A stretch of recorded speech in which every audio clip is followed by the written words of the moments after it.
adat Jawa. Tadi kan sering disebutkan, lu nyembah pohon, kita nerangkan. Pak, kita ada nyembah pohon, gitu ceritanya. Bukan mau nyembah batu, Pak, nyuruh sewu, kita ada nyembah batu. Gitu ceritanya. Kita nyukum wong tua, oh ini bawang tua, oh Pak, enggak, Pak. Kita kan begitu selama. Saya pernah, ini sudah kira-kira 30 tahun yang lalu. Loh, nanti kalau ada generasi yang enggak seperti itu,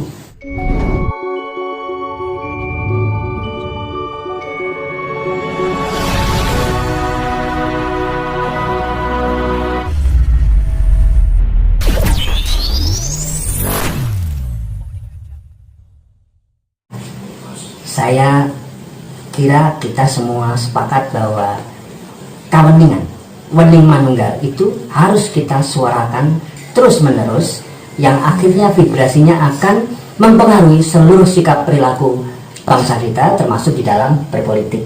Ya, Mbak. Sehingga kalau politik itu wening, ya, maka yang terjadi adalah bukan like and dislike. Orang wening tidak ada like and dislike, tapi selalu melihat, always look at the bright side of everything. Selalu melihat sisi positif dari segala hal, ya. Nah, sehingga dia selalu tidak akan provokatif, tapi yang jelas selalu membangun sisi positif untuk semakin disempurnakan lagi. Nah, ini menarik sekali. Ya, monggo, mungkin masih ada, silakan Mas Hendra atau dari Mbak. Ya, monggo Mbak. Mbak Sinten, paling asmo? Desi. Mbak Desi, lanjut, monggo.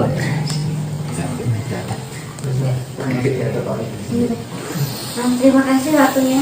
Ya. Ini pertanyaannya, mana mau dikasih ke siapa? Ya. Ini yang menciptakan atau yang memprakarsai kitab Jawa yang dianggap teles. Waduh, ini lebih dalam lagi ya. Yang memprakarsai kitab Jawa yang disebut kitab teles tadi. Atau mungkin maksudnya adalah siapa yang pertama kali menyebut istilah kitab teles atau begitu? Iya. Oke. Mbak Harjo Rumiyin gitu. Monggo. Nggih, matur nuwun. Terima kasih. Nah, apa? Orang Jawa bilang punya kitab teles. Karena kitab itu bukan buatan manusia. Kitab hidup.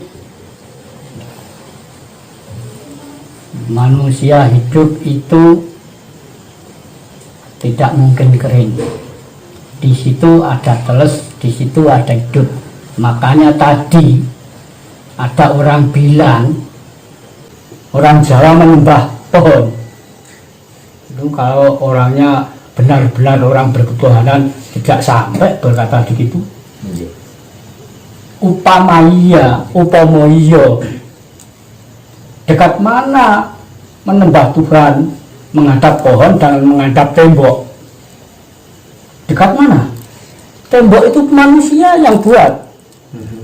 Tapi kalau pohon, apa manusia bisa buat pohon?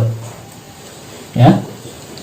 Nah, kitab teles itu di mana-mana, bukan hanya di manusia. Kalau manusia punya yoni, punya kegaiban karena laku, mau laku. Kalau nggak mau laku nggak bisa, Mas. Beda. Daun, kayu, batu, bisa itu ada yonina, ada kegaiban yang tertentu. Lajeng nyuwun sewu ingkang nyebat awal mawi istilah kitab teles atau pitakenan wau sinten? Wonten Mbak? Apakah bisa ditunjuk orangnya atau kelompoknya? Kalau ditunjuk, saya ini usianya baru berapa kali? Berapa tahun? Tapi saya semenjak SD itu sudah dengar ini. Karena dulu saya dibekali kakek saya begini. Nek kowe besok pengen dadi wong ngerti, budalamu guru. Tapi golek guru sing bagus tulus tanpa cacat. Ini bekal saya. Nek manungsa wae kabeh cek kedunungan cacat. siapa guru yang bagus tulis tanpa cacat? Ya, hanya guru sejati. Inilah istilah kata sandi kitab teles. Orang-orang dulu sudah sering dikatakan dididik dengan bahasa sandi. Makanya kalau ada bicara ini tanggap, cepat tanggap. Kalau anak-anak sekarang gimana kok dengan bahasa sandi? Oh, didumuk saja tidak kerasa kok. Ya kan?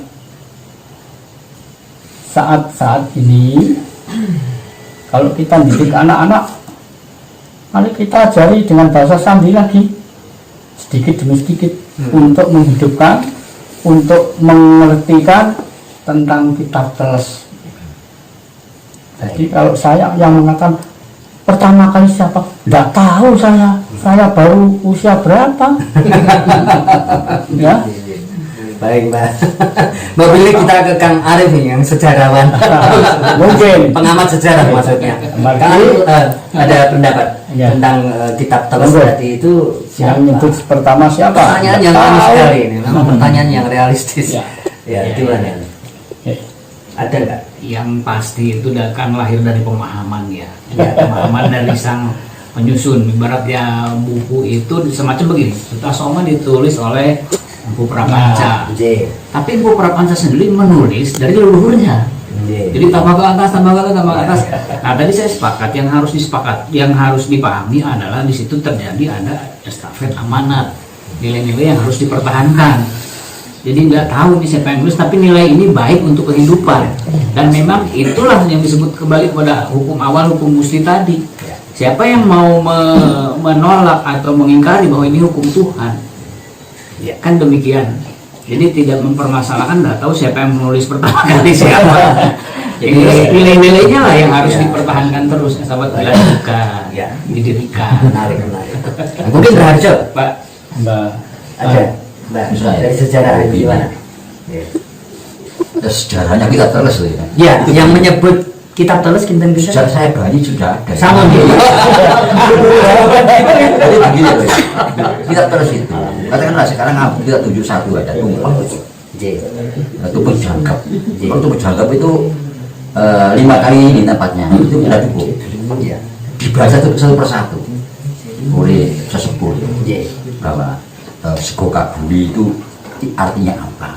Memperjemahkan. Satu persatu diterjemahkan sampai kepada air putih itu maknanya apa? Teh pahit itu apa? Dupa itu apa? Menyan itu apa? Ingkung itu apa? Dibaca itu merupakan apa ya? Kamar roh, ya, pitutur yang menyangkut segala aspek kehidupan manusia. Konkret satu persatu. Nah, ini kita teles. Nah, akhirnya mari baca kemana? Misalnya sekarang kita diam. Nah, ini menjadi orang-orang gaduh. Tapi tidak bisa disepelekan ini. Kita terus itu. Karena punya makna. Misalnya sekarang ya. Waduh, apa ini maknanya ini? Ini ada buah merah putih. Lebih banyak buahnya daripada kuenya. Mudah-mudahan berbuahlah pertemuan ini. Dan ini kita terus namanya. Nanti kita terus. Ditulis merah tidak perlu nggak terus apa ini dibaca bukan barang mati. Nah itu maksudnya. Nah itu Pak, sekarang secara real aja mau berangkat ke tempatan misalnya yang punya mobil tidak ada masalah ya, jalan motor yang punya jas hujan kok grip kok rupanya mendung mulu, ini kirakan kitab alamnya kita teruskan.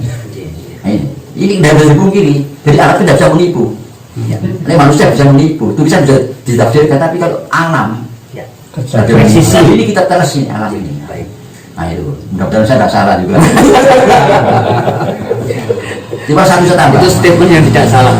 Satu saya tambah. Ini peringatan untuk siapa saja yang tidak suka sama kita, sama adat Jawa. Tadi kan sering disebutkan, lu nyembah pohon, kita nerangkan. Pak, kita hanya nyembah pohon, gitu ceritanya. Kamu nyembah batu, Pak, nyun sewu, kita hanya nyembah batu. Itu ceritanya. Kita mungkin wong tua, oh ini bawang tua, oh panda, berbagi. Kita kan begitu selama. Saya pernah, ini sudah kira-kira 30 tahun yang lalu. Lalu nanti kalau ada generasi yang tidak seperti itu, lalu sini bapak lihat apa kan? Ini tanda-tanda udah mikir kan? Itu sudah bahaya kan? Sekali muncul itu, muncul kan? Jadi apa istilahnya seharusnya itu kita tidak khawatir dianggap musyrik. Apa istilahnya? Kan ada istilahnya, tidak takut dianggap kafir. Ada kan istilahnya? Apa istilahnya itu yang disampaikan oleh kawan-kawan dari Banten, dari Sunda Wiwitan. Iya, Sunda Wiwitan, kan itu artinya. Ini dengan halus beliau mengatakan, saya tidak khawatir dikatakan musyrik dari kafir. Ini berartinya tidak masih nyembah kita apa. Nah ini seperti kan gitu. Ini bahaya, makanya saya mohon dengan hormat kepada yang tidak suka diam lah, jangan seperti itu. Tapi kita bisa menerangkan, Pak, saya tidak menyembah pohon, maaf ya, ini loh ceritanya Pak.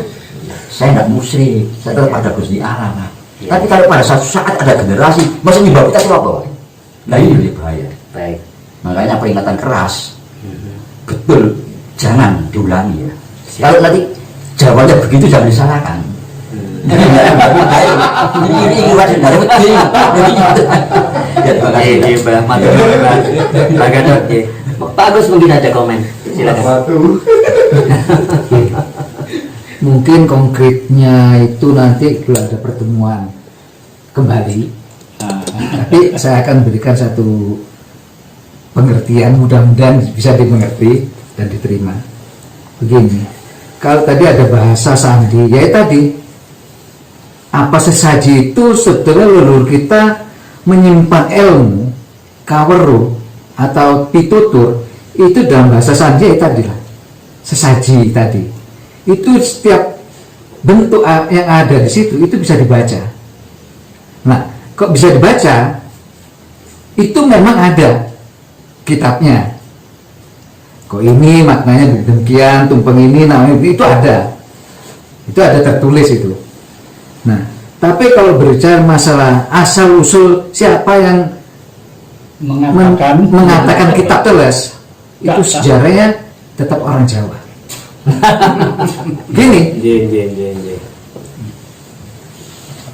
saya membagi zaman itu tiga. Bukan saya dapatkan dari luhur bahwa bangsa Jawa itu asalnya itu dari tingkat kahyangan. Setelah kahyangan kadewatan. Setelah kadewatan baru zaman Adam. Nah, ini. Nah, bangsa Jawa itu asal dari sini, dari kahyangan mau ke kedewatan. Lalu di sini kita dibawa kitab oleh sang hidup tadi. Kitab ini yang ada. Contohnya begini, kok kitab tulis itu gaib. Loh, apa gaib itu nggak bisa dinyatakan, jadi kasus nyata. Setiap ada bentuk, ada nama, ada bentuk. Ada bentuk mesti ada nama. Itu udah pasti hukum alam. Nah, cuma bagaimana? Karena kita belum tahu, ya nggak bisa nyampaikan. Gitu. Maka saya katakan bahwa bangsa Jawa itu dari sini. Lepas dari hukum agama, ya, lepas dari hukum agama. Itu kitabnya juga ada. Saya berani mengatakan demikian karena saya mengetahui, diberitahu, jadi mengetahui, gitu ya. Jadi, tapi kitab ini akan saya ulas atau sampaikan nanti dalam episode selanjutnya. Ini kan kita baru bertatap muka, baru mulai warming up dulu lah. Tapi saya yakin nanti mau dibahas Pancasila yang bagaimana yang aslinya, saya siap yang aslinya bunyinya bagaimana, sejarahnya bagaimana Pancasila itu. Itu saya langsung dapat dari sumbernya juga. Sampai saya simpan gitu. Makanya saya nggak pernah di kota, banyak di hutan. Kenapa? Kok di kota pusing, mesti debat terus, ketemu yang nggak bener ceprek gini, ngapain gitu. Baiklah saya di gunung aja gitu. Karena begini, kalau kamu ingin katanya gitu ya, jadilah kamu politikus yang ulung, ya, politikus yang ulung, boleh politik lagi. saya bertanya juga mati. Jadi politikus, saya ini orang teknik ya. Sudah pasti, hitungan-hitungan itu pasti. Saya cari, jadi seorang politikus yang mulung bagaimana? Hingga pada jawabannya ketemu juga. Seorang politikus yang mulung adalah seorang itu yang mengerti persis tentang adat budaya bangsanya dengan benar dan baik. Jadi kalian kalau ingin jadi orang yang baik, untuk berpolitik yang baik atau berhubungan berkomunikasi yang baik, belajarlah kembali kepada adat budaya bangsanya. Apa? Bangsa kita sendiri, bangsa Jawa. Saya mengatakan kok Jawa ini bangsa Jawa. Karena pada waktu itu memang disebutnya bangsa Jawa, Bangsa Jawa, Bangsa Jawa. Jadi di sini kita sangat kaya sekali ya, kaya dari segala macam. Bahasanya pun kaya. Satu, bahasa kita itu ada 7 tingkatan Jawa itu. Muku, Kromo Madya, terus Kromo Inggil, Sansekerta, Kawi Gaib. 7. Lah untuk Kromo Madya saja sulit kok. Baik. Jadi itu kalau tidak salah, Bagus. Kawi Gaib itu bahasa Dewan Negari.